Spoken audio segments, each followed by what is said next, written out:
2025년 현재 전 세계 스테이블 코인 시장 규모는 2천억 달러를 넘어섰습니다. 매일 수백억 달러가 스테이블 코인으로 거래되고 있죠. 그리고 사람들은 묻기 시작했습니다. 이제 은행이 필요 없는 거 아닌가요? 오늘은 이 질문에 대해 금융 전문가의 시각으로 깊이 들어가 보려고 합니다. 답은 생각보다 훨씬 복잡하고 흥미롭거든요. 먼저 근본적인 질문부터 시작해 볼게요. 은행은 정확히 무엇을 하는 곳일까요? 많은 사람들이 은행을 돈을 맡기고 송금하고 인출하는 곳이라고 생각합니다. 맞습니다. 하지만 이건 은행 업무의 아주 작은 부분일 뿐이에요. 은행의 진짜 핵심 기능은 사실 따로 있습니다. 첫 번째는 신용 창출이에요. 여러분이 은행에 100만 원을 예금하면 은행은 그 돈을 누군가에게 대출해 줍니다. 그 사람은 그 돈을 쓰고 받은 사람은 다시 은행에 예금합니다.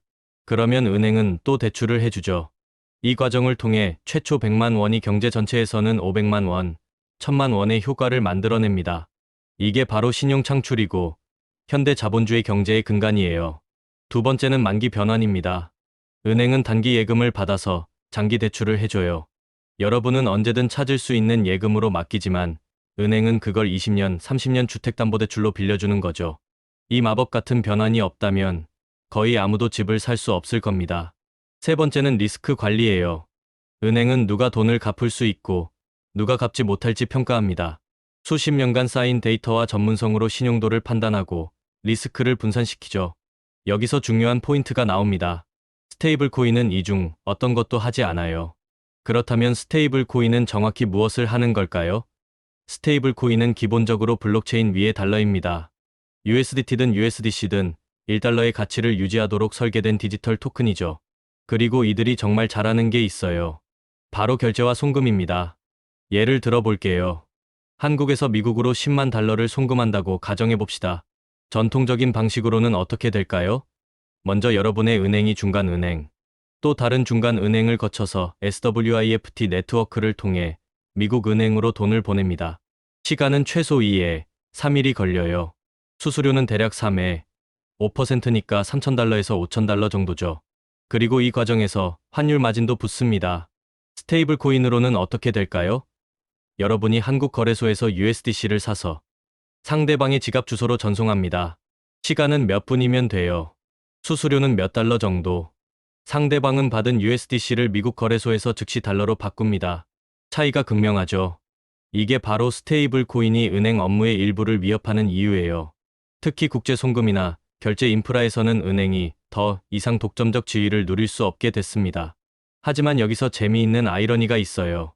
USDC를 발행하는 Circle이나 USDT를 발행하는 테더는 실제로 어디에 돈을 보관할까요? 네, 은행입니다.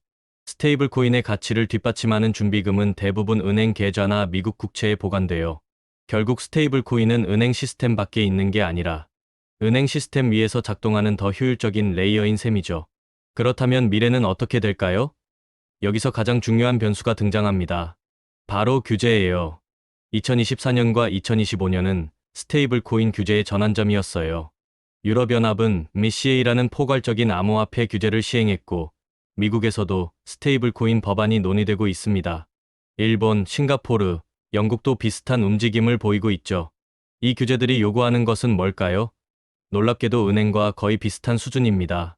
준비금의 100% 보유, 정기적인 외부 감사, 자본 요구 사항, 소비자 보호 장치, 자금 세탁 방지, 이런 것들이 부과되면 스테이블 코인 발행사와 은행의 차이가 점점 좁아지는 거예요. 실제로 이미 변화는 시작됐어요. JP모건은 JPM 코인이라는 자체 스테이블 코인을 만들었습니다. Goldman Sachs도 디지털 자산 부서를 확대하고 있고요. 전통적인 은행들이 블록체인 기술을 적극적으로 받아들이기 시작한 거죠. 반대로 코인베이스나 Circle 같은 암호화폐 기업들은 은행 라이선스를 취득하거나 은행과 긴밀하게 협력하고 있습니다. 무슨 일이 일어나고 있는 걸까요? 경계가 흐려지고 있는 겁니다. 은행 대 스테이블 코인이라는 대립 구도가 아니라 전통 금융과 블록체인 기술의 융합이라는 새로운 패러다임으로 이동하고 있어요. 하지만 여전히 해결되지 않은 근본적인 질문이 있습니다. 신뢰의 문제예요. 이런 상황을 한번 생각해 보세요. 여러분이 3억 원짜리 아파트를 사려고 대출을 받는다고 합시다.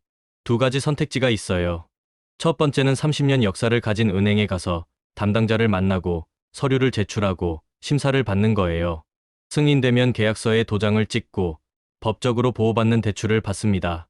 두 번째는 DeFi 플랫폼에 접속해서 스마트 컨트랙트에 담보를 넣고 자동으로 대출을 받는 거죠. 중간 과정은 없고 모든 게 코드로 처리됩니다. 대부분의 사람들은 첫 번째를 선택할 거예요. 왜일까요? 첫째, 인간적인 판단이 필요하기 때문입니다.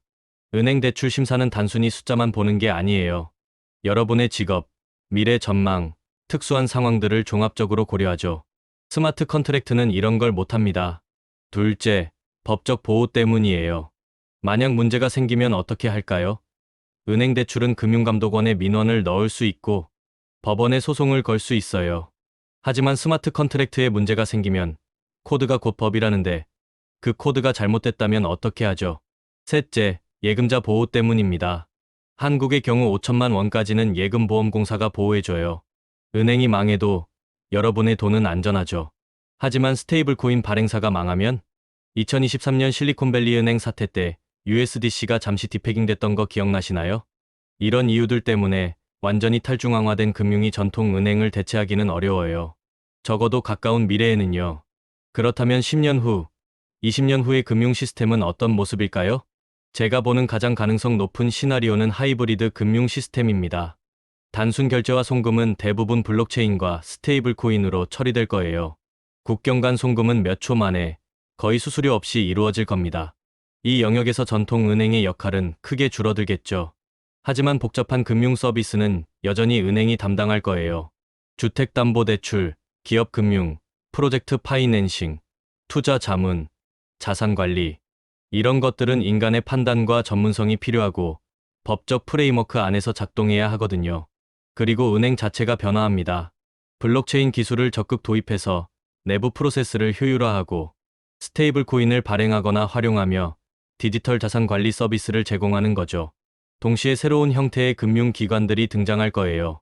은행 라이선스를 가진 암호화폐 기업, 블록체인 기술을 핵심으로 하는 디지털 뱅크, 전통 은행과 DeFi 프로토콜을 연결하는 브릿지 서비스들. 쉽게 말하면 경계가 없어지는 겁니다. 이건 은행이고 저건 암호화폐야라고 딱 나누기 어려워져요. 모든 게 섞이고 융합되는 거죠. 그러니까 처음 질문으로 돌아가 볼게요. 스테이블 코인으로 은행이 없어질까요? 답은 아니요입니다. 하지만 은행은 완전히 달라질 거예요. 은행은 더 이상 결제 인프라의 독점자가 아닙니다. 하지만 여전히 신용평가자이고 리스크 관리자이고 복잡한 금융거래의 중개자죠. 스테이블 코인은 파괴자가 아니라 촉매제예요. 은행 산업을 파괴하는 게 아니라 더 효율적이고 더 투명하고 더 접근 가능하게 만드는 힘입니다. 결국 승자는 변화를 받아들이는 쪽이 될 거예요. 기술을 거부하는 전통 은행은 도태될 것이고 규제를 무시하는 암호화폐 기업도 살아남지 못할 겁니다. 미래는 양쪽의 장점을 결합한 하이브리드 시스템이에요. 그리고 그 미래는 이미 시작됐습니다. 오늘 영상이 도움이 되셨다면 구독과 좋아요 부탁드려요. 다음에 더 흥미로운 주제로 찾아뵙겠습니다.